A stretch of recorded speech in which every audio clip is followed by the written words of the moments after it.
Kaz and I collaborated on this bow style. We wanted to do it in memory of our grandpa.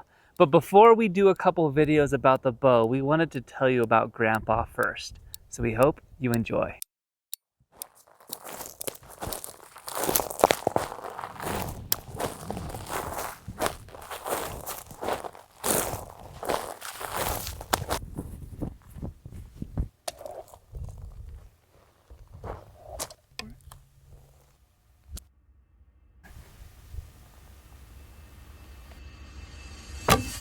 Grandpa was an outdoorsman. He loved hunting and fishing. He loved archery. And I heard back in the day he was pretty good at basketball too. He enjoyed these things, but he also enjoyed sitting on a riding lawnmower for hours in silence. My brain works similarly. I know this because Grandpa and I would sit on the back porch for an hour without saying a word. Then he would ask, "When is your next basketball game?" I would reply, "Friday." He would shrug and we would sit for another hour in silence. Now that is 2 of the best hours I have ever spent. That probably won't make sense to many people, but to those who get it, get it. So just like that little story, me and Kaz have compiled a few stories. I don't know what Kaz is gonna say. He doesn't know what I'm gonna say. But here are some fun memories we each have with Grandpa. Okay, so how's my foot supposed to be lined here? Like that? Okay, so when are we shooting? Dear Grandpa, thank you for just being you. When I was born, I was named Kasdan Van Ammons, after you, Robert Van Garner. When I was first learning to hunt, I went probably 15 times with my dad and with Kramer, and probably got like 5 shots, but missed every time. The first 2 times I went with you, I got a deer both times. Okay, so are you counting or? Okay, go for it.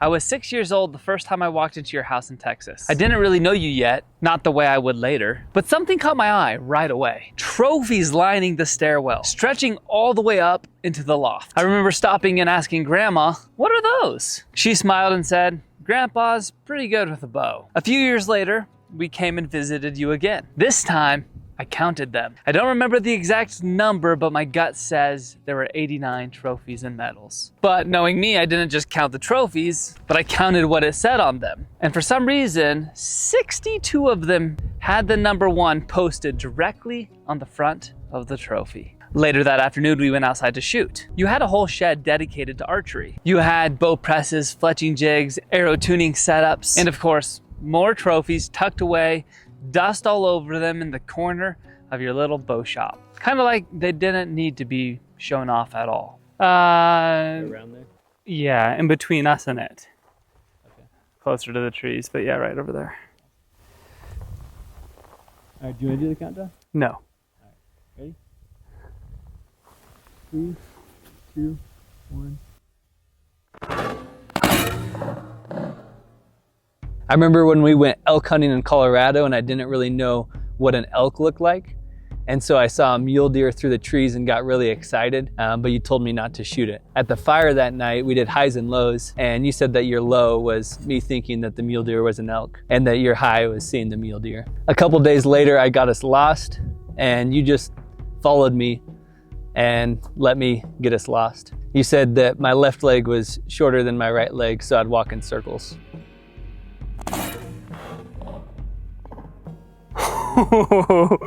That's a pretty good one. Recently, Fletch has been asking me to go wiper fishing, and this reminded me of the time when I was 12 years old. We went to Lake Texoma to go striper fishing. It was my older brother, Dad, and you and me. We hammered the stripers. I never knew you could catch so many fish that big, that quickly. It was a fantastic day of fishing.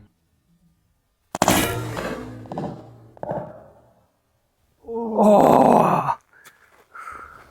I remember I asked to borrow your bow so much that you told me to just keep it. I remember when I set your field on fire and I panicked, but you didn't. You let us build the scrappy shack out on your property, helped us build it, and helped us tear it down.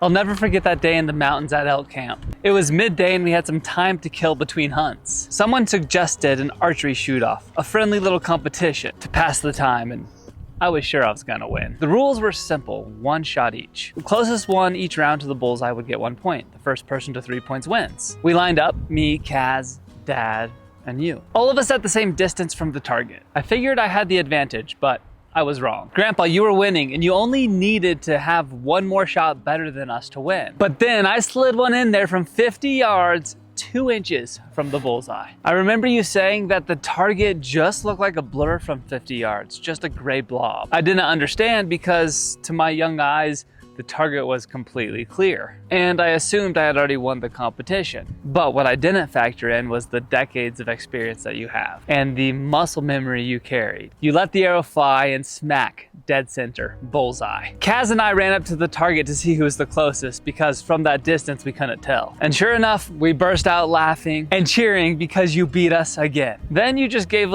just a little shrug, like you knew your arrow would land there, like it was never a question. That moment has stuck with me, not because I lost, but I saw something in you that you've always had, a little bit of quiet confidence. The kind that been there, done that before only gives you. So even when your eyes couldn't see the target, your hands remembered the way. Oh, I nailed it. I remember we did an archery competition and you were shaking so much I didn't think you'd be able to hit the target, and you still beat us all. You'd bring your binoculars to my basketball games so that you could see me play. Without saying much, you taught me that wisdom isn't found in many words, that peace comes from what's inside of you, that being present is more important than being perfect, that what you do is proof of who you are, not the other way around. So Grandpa, ever since you passed, I've been emotional, and at times I felt weak. I've thought about it a lot, and they say when you have loved deeply, you feel deeply. You gave me a stress-free environment for adventure, for me to explore. You enabled my desires in the best way possible. If I had a dream, you took it on like it was yours. From building a shed out of pallets on your property, to adventuring into the mountains of Colorado, to cutting down paths through blackberry bushes and thorns for hours and hours. Didn't matter how crazy what I wanted to do was, you said, go for it. And I know these may have seemed like small things to you, but for me, they were massive. So I want to thank you for being a great grandpa. Thank you, Grandpa. There was this little tradition in my family that my dad did, which was pretty awesome. When we turned 16 years old, he would talk to every adult man who had an influence in our life and ask them to write us a letter. Write us something that they wish they would have known sooner. And then as a 16-year-old, we'd get 4, 5, 10 letters of how these men wish they would have lived, or how they did live and would do it over. So Grandpa wrote Kaz and me both letters. First, here's Kaz's, and then with mine, Grandpa wrote very few words, but what he did include was a poem. So I'll share this poem with you today. Kaz, thanks for just being you. It has been a joy in watching you grow in the Lord as you grow taller and stronger. I remember when you were first starting to hunt deer and we went out together and had a good time in seeing and shooting. Read James 2:18-20. Grandpa Bob. At the end of the letter he wrote me, he said, I will be here for you always, as much as I am able. And then he included this poem. If you can keep your head when all about you are losing theirs and blaming it on you, if you can trust yourself when all men doubt you, but make allowances for their doubting too, if you can wait and not be tired by waiting, or being lied about, don't deal in lies, or being hated, don't give way to hating, and yet don't look too good nor look too wise. If you can dream and not make dreams your master, if you can think and not make thoughts your aim, if you can meet with triumph and disaster and treat those two impostors just the same, if you can hear the truth you've spoken twisted by knaves to make a trap for fools, or watch the things you gave your life for broken, and stoop and build them up with worn-out tools, If you can make one heap of all your winnings and risk it on one turn of pitch and toss, and lose and start again at the beginning, and never breathe a word about your loss. If you can force your heart and nerve and sinew to serve your turn long after they are done, and so hold on when there is nothing in you, except the will which says to them, hold on.